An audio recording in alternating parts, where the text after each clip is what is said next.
Hey guys, and welcome to my new video.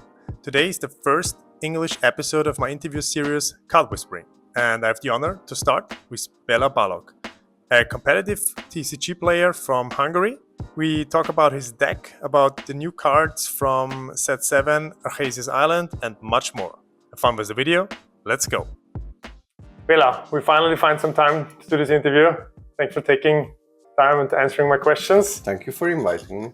For those who don't know you, can you introduce yourself a little bit and tell us about your Lorcana journey so far? So hello, my name is Béla Balogh. Some know my nick, it's Buonasera. My journey into Lorcana. It all started more than 20 years ago with a Hungarian TCG.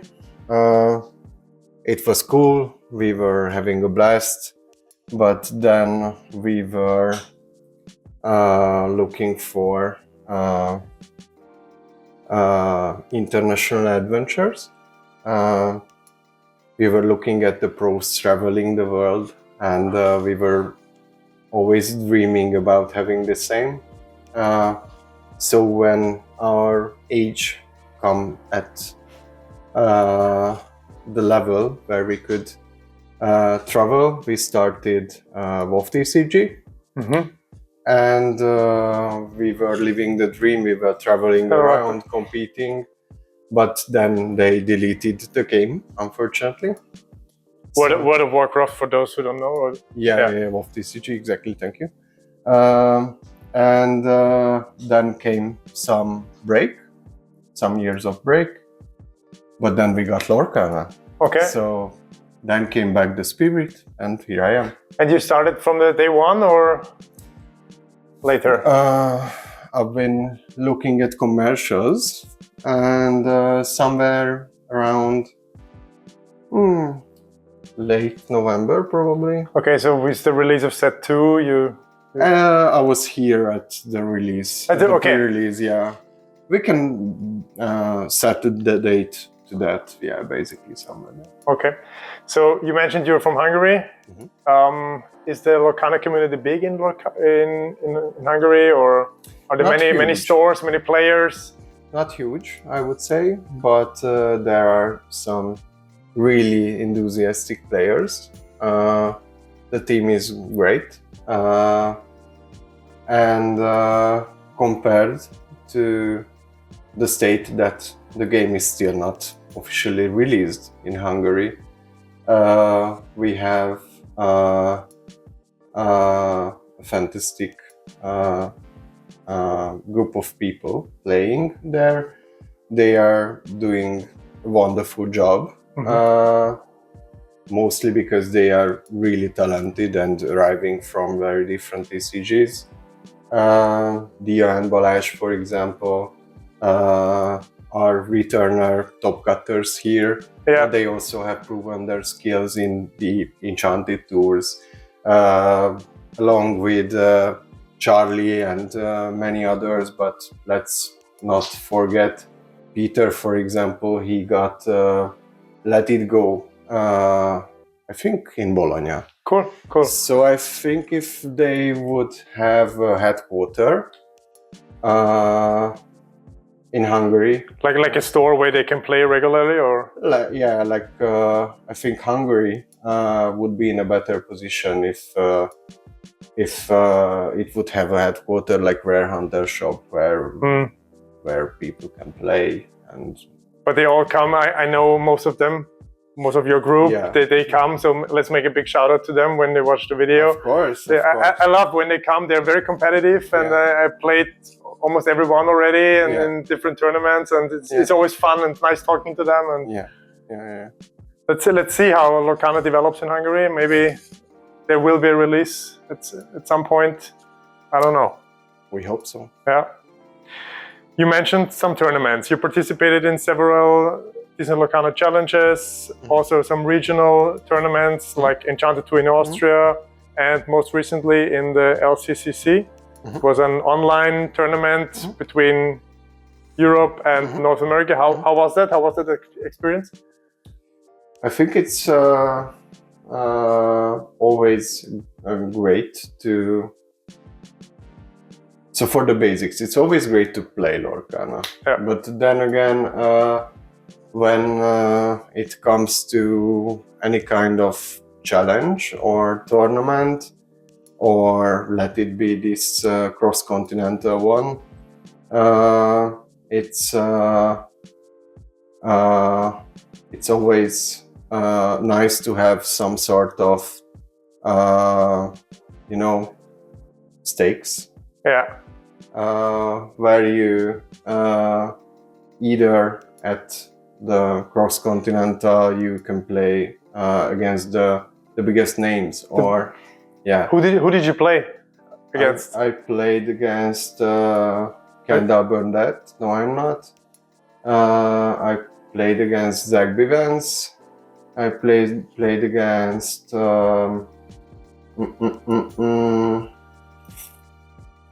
wow, but it was not so long ago. We can look it up. R&B. R&B Against R&B. And I played against Lamb Chops. The blue steel guy. Yeah. So a great variety of players you played against. Exactly. And you topped some of the big events too, like top 32 in Lille, I guess. Yes, I was one lot short for the Europeans actually. But yeah, it was a great journey. It was the very first challenge in Lille. The whole atmosphere was really new. We didn't know what to expect.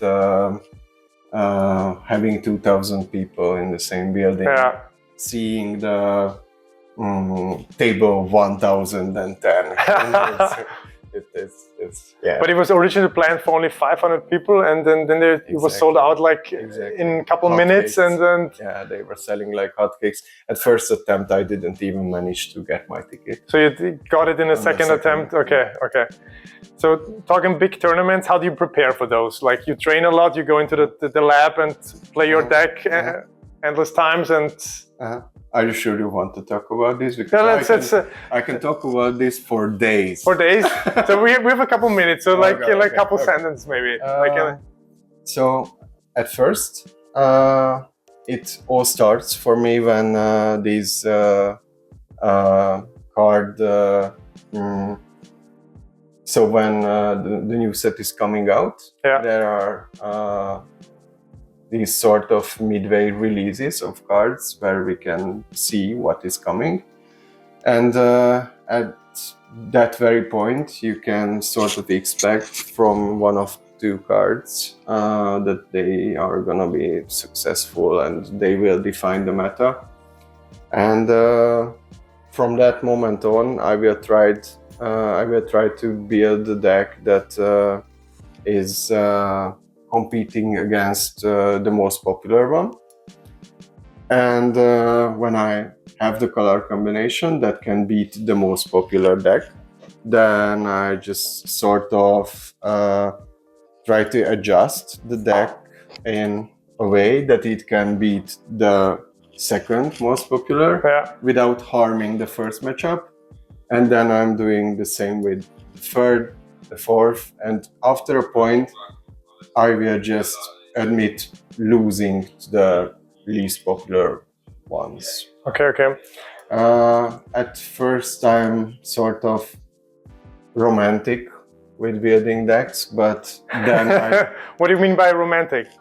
Like when it comes to, for example, using one copies, and when it comes to these huge ideas of using the most unexpected cards. But then when with time going forward, I'm sort of helping those ideas with calculators like hypergeometric probability calculator, and do you do those things, or yes, and Swiss calculator to sort of see whether it is enough for a deck to make lots of draws, but then with the most popular matchups. So if it's a sure win, then I will try to fit this idea into a DLC experience, for example, whether if it is able to make the 5 wins and 4 draws, sort of what can I expect from... So you take a card and take like, okay, if I put 4 copies of it in the deck, I have that % of chance of drawing it. That's the hypergeometric probability. Yeah. That's what it does. And you can calculate drawing into a shift line, drawing into songs with areas. You can calculate unink ratio, so it's good. Okay. And you do you have a tool or somewhere, or do you do it with just a hands paper calculator? Any kind of softwares, you can find free softwares on the internet for that. It's quite reachable. No problem with that. Cool. So you mentioned the new set. You're well known for your Ruby Amethyst decks. I've played a couple times against you or saw you playing. New set, new deck. Do you have any ideas, or you have a new deck already? Yes, and unfortunately it's not Ruby Amethyst. It's not Ruby, so you unsleeved it and... No, it's still sleeved. It's waiting for better times to return, you know. What's your current deck you're working on or you're playing? I'm working on one only. Okay. And I think I've found it for the set 7 battles. I hope it's not blue steel. No, it's not blue steel.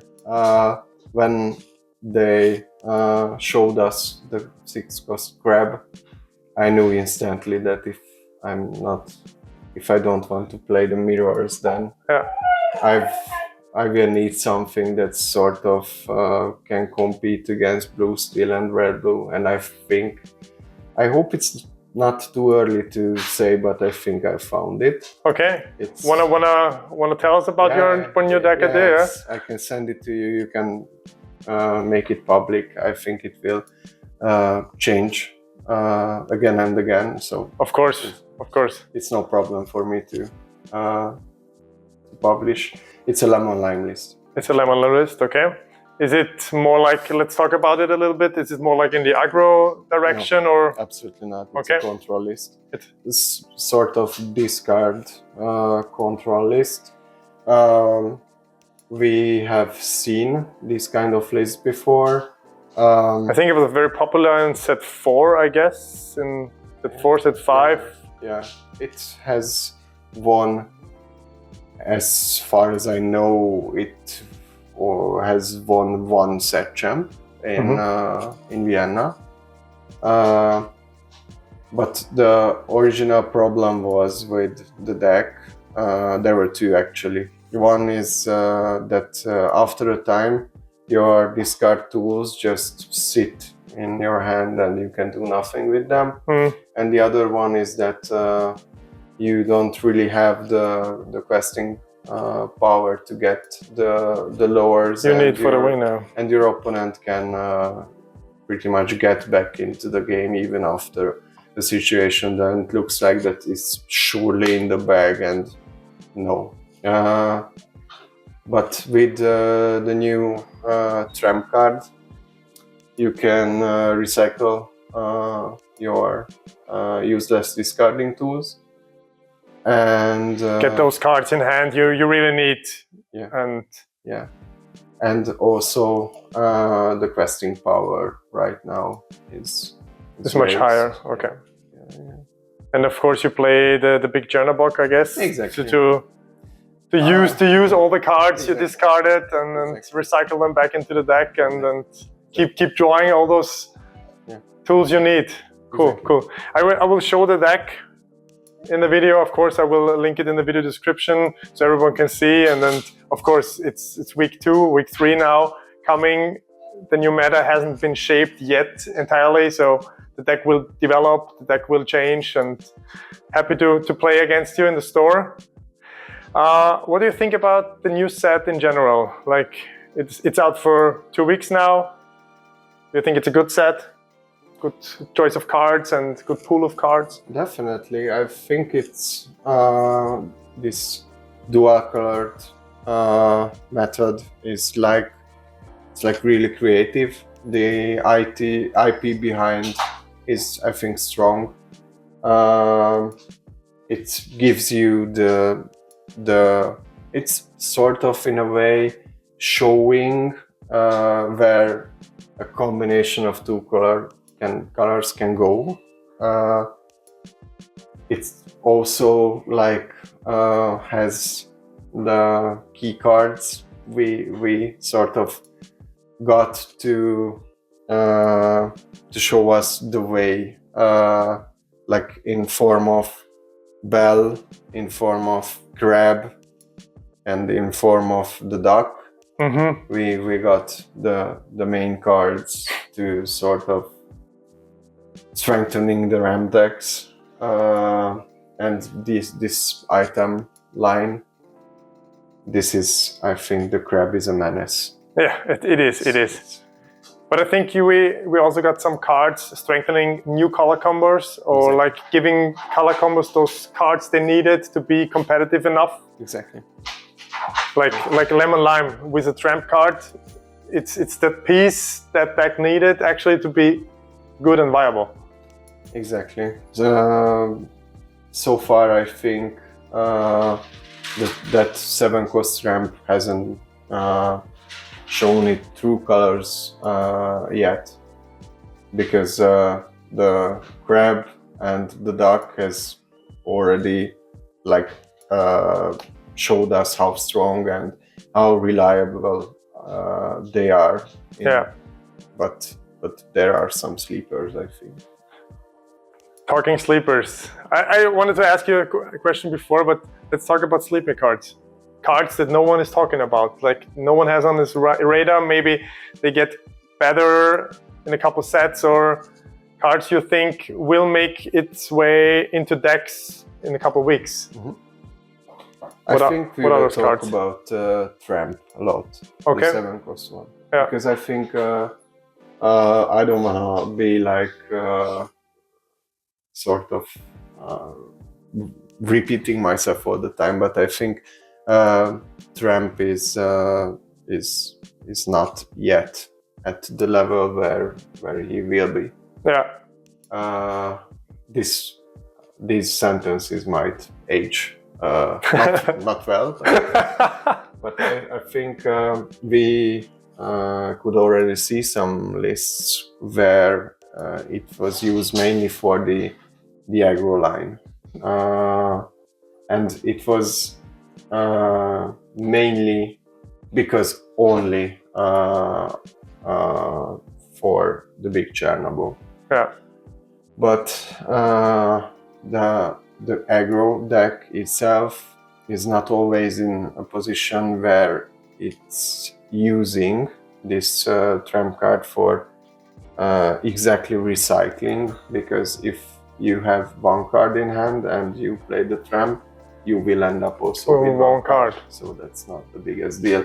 Maybe you can find the perfect card you need at the moment in the aggro deck, but I think it's rather aligned for this discard deck where you can, for example, you have 3 or 4 cards, and then you can like filter your hand cards and put those cards in the discard you don't need, and then so like sort of having 3 cards in your hand, but there are 6 or 7 creatures down there. And so you play it for free actually, or for 1 ink, and then you get your Kida Under the Sea line. Exactly, because why not?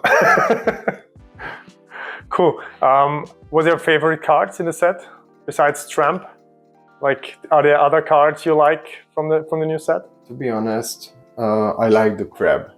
The blue. I like the crab because it is like showing us that there was a recent competition where 66% of the decks were like either blue steel or red blue. Yeah. It will be easy to plan the meta and come up with something. And although it's really, really strong, the card is, I think it's far not unbeatable. No, I it's like the conception. So we all agree that the Sapphire got a lot of support this set, and it's very strong. As we see at all the tournaments recently, there are almost only blue steel, blue red decks in the tops. What do you think it's necessary to beat those two decks consistently? Like what cards, what decks? Like, can aggro do it? Or is this cut the way to go? I think you need a mirror deck and a better player. Okay. No, just joking. Just joking. Most of the time, if you look at the game plan of these decks, you can see that as soon as they got their main lines, they sort of get really calm and playing without any further expectation, because they have seen a million times that their deck can win if you hold a Hiram and a big crab in your hand. Exactly. Well, what can happen? Exactly, because he's like cheating out the items for free, like recycling them, and then they just drop a big crab or the Hiram, and they get more cards. Exactly. But that being a super huge advantage, that they have seen all the lines a million times. This is a working stuff. They can like over concentrate on having these lines. Yeah. So I would say that 3-cost Ursula into having double singer sudden chill, or You Have Forgotten Me, or a bare necessities, or some sort of discard is easily can be easily in a position so that it's a competing one. I think, against these. Cool. I have a couple more questions. Let's look at the future for you for this year. Are you planning on going on some big tournaments? Yes. The more I can. There hasn't been any announcement of Lorcana challenges. Are you happy about the way they communicate right now, or like, is it okay for you to have no actual dates when the next challenge will be? Think I'm just gonna try to remain calm and neutral with this question. Okay. What's the next tournament you're participating in? I will definitely go to the Ravensburg one. Yeah, end of April. Yes. And I think I will go to Bologna. To Bologna. There's how many players are there? Like 100, 200? Sort of. Maybe 200. Okay. And you're planning to win this? I always plan to win. So you're a very competitive man? Yeah. Okay, I get two final questions, Béla. Your all-time favorite card in Lorcana, and why? Wow. Why can't you give as a balloon? Huh? Why can't you give as a balloon? Tell me. I don't know. Because she would let it go. Sorry, no more bad jokes, but I needed the time. I think it's probably Lyle Tiberius. The green one? Yeah, because of memories. Okay. And what memories do you connect to this card? It's my road to Lille. Okay. It led me to the top card. So you played what deck in Lille? Green purple. Green purple? Yeah. And it was reliable and... Yeah. Cool. It was super strong. I will get a signature later from you on the card. It's tradition here. I hope it will get some worth in the future. And my final question I ask this all the time. Béla, if you would be a Lorcana card, what would you be? What color? What ability would you have? That's a good one. And I have only good jokes left, no more bad jokes. Can think about it a little bit. You know what? I think I'm one of those goats you draw at 19. You're the goat? You're a new goat? I'm one of those goats you draw at 19. Okay. So card from the top and and the purple, of course. Or yellow and the green now for your lemon lime deck. Let's stick with the purple one. Let's stick with the purple one. Cool. Béla, thanks a lot for taking time answering my questions. I also thank you. And I hope we spend some time in the future, have a couple of games, and all the best. Yeah. All the best for your big tournaments coming up. Thank you. So that's it for today. Of course, I got a signature on Béla's favorite card and will add this to my collection. If you're new to the channel, hit subscribe, like the video and leave a comment. Thanks for tuning in. See you next time. Flokki.